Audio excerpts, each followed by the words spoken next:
How is it round 4 already? Girl, what the heck?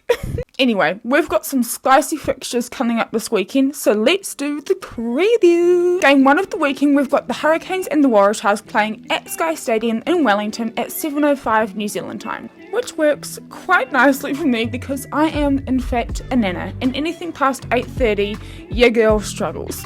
With the home side Hurricanes being 4th in the championship standings currently, and the visiting sides currently sitting in 7th position, you'd like to think this will be somewhat of an even game. However, when we look at the history of these two sides meeting, the Hurricanes have actually won their last 5 Super Rugby matches on the fly against the New South Wales Waratahs. Along with that, the Hurricanes will be aiming to go for back-to-back home wins against the side, for the first time since May 2006, which, if they win this weekend, will be followed by their win back in April of 2017, which was 38-28. However, the Waratahs are on a bit of a winning streak themselves. Having won their last 2 regular season games here on New Zealand soil, they'll be looking to bank another win this weekend in Wellington, which will be the first three-peat for them in Super Rugby history if they are successful this weekend. If we jump forward to Saturday, we have 3 massive games. Game 2 of the weekend, we've got the 3-from-3 unbeaten in 2023 Chiefs side. Okay, maybe if this doesn't work out, I could try rapping.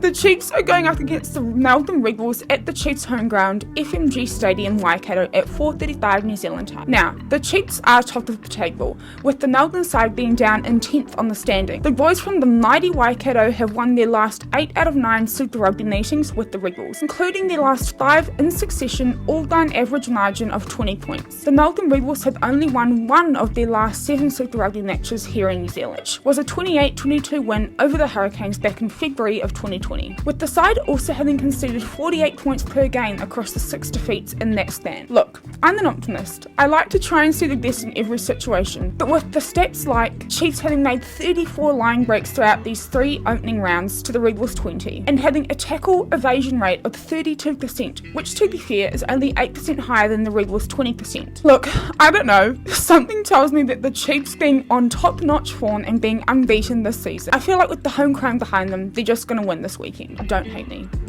Game 3 of the weekend, we've got the Blues and Crusaders going head-to-head at Eden Park. I am frightened.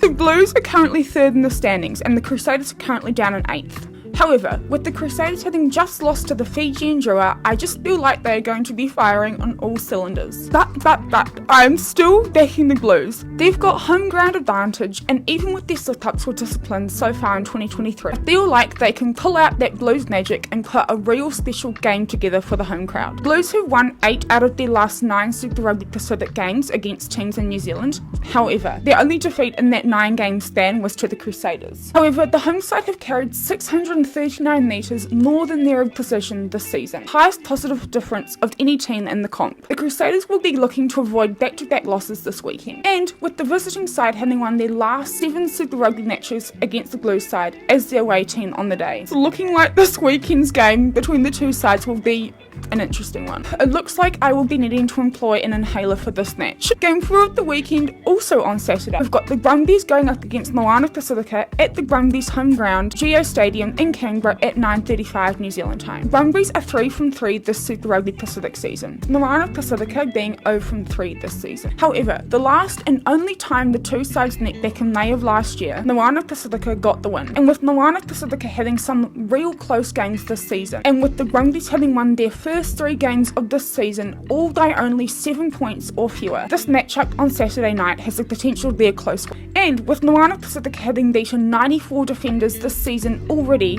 the second most of any team in the competition, beating the Brumbies by 32 defenders. If Moana Pacifica showcase their trademark handling skills, speed and agility, and if the Brumbies show us their on-form dominance and offense skills they've had this season, I think this one will be coming down to the wire. Moving on to Sunday's games. Game 5 of the weekend, we've got the Highlanders going up against the Western Force at Invercargill Rugby Park at 3:35 New Zealand time. The Western Force being 6th in the standings and Highlanders being bottom of the table, the Highlanders will be looking to get their first win of the season come Sunday arvo. And with the home side having won their last 5 games against the Force, it's looking on the up for them this weekend. However, the Force have only conceded 35 turnovers this season, and if you put that up against the Highlanders' 50 turnovers conceded this season, and things may start to appear a little shaky. Couple that with stats like the Force's carry dominance rate for the season, which currently stands at 58%, to the Highlanders 23%, and some fans may start to get a little bit worried. However, while the stats are the stats, come Sunday Arvo, we may be looking at a Highlanders team who is hungry for their first win this season. Might just use that drive to bring in their first win. Moving on to the last game of the weekend, Game 6. We've got the Queensland Reds going up against the Fijian Drua at Suncorp Stadium at 6 p.m. New Zealand time, with the Fijian side coming off a massive win against the Crusaders at home last weekend, and the Reds coming off a close loss to the Brumbies. I think this game has the potential of going either way, like split right down the middle. 50-50. Okay, I think they get it, Tay. This will be the second ever meeting between the two sides in Super Rugby history. The Reds getting the win last time over the Drua back in March of last year, with the Reds getting a 33-28 win, which, like I mentioned, is pretty close. With the Fijian side having lost 8 out of their last 9 games against Australian sides, it's not a stat that they want in their favour. However, with the Drua having scored a try nearly half of their 26 entries into the opposition 22 zone, the Super Rugby Pacific season, which is the highest rate of any team, and with them having some crazy offense stats, pair that with their Fijian flair and razzle dazzle. Gosh, I really hate myself every time I say that phrase. I'm sure the Drua will be chomping at the bit to get a win over the Reds come Sunday evening. I think this last game of the weekend will be a real close one, so I will definitely be needing the old extra air pumper for this one. Round 4 is looking super good. I'm definitely feeling the nerves already. Oh my gosh, does anyone else ever get nervous when they're literally just going to be on their couch watching from home? Or is it just me? Like, my hands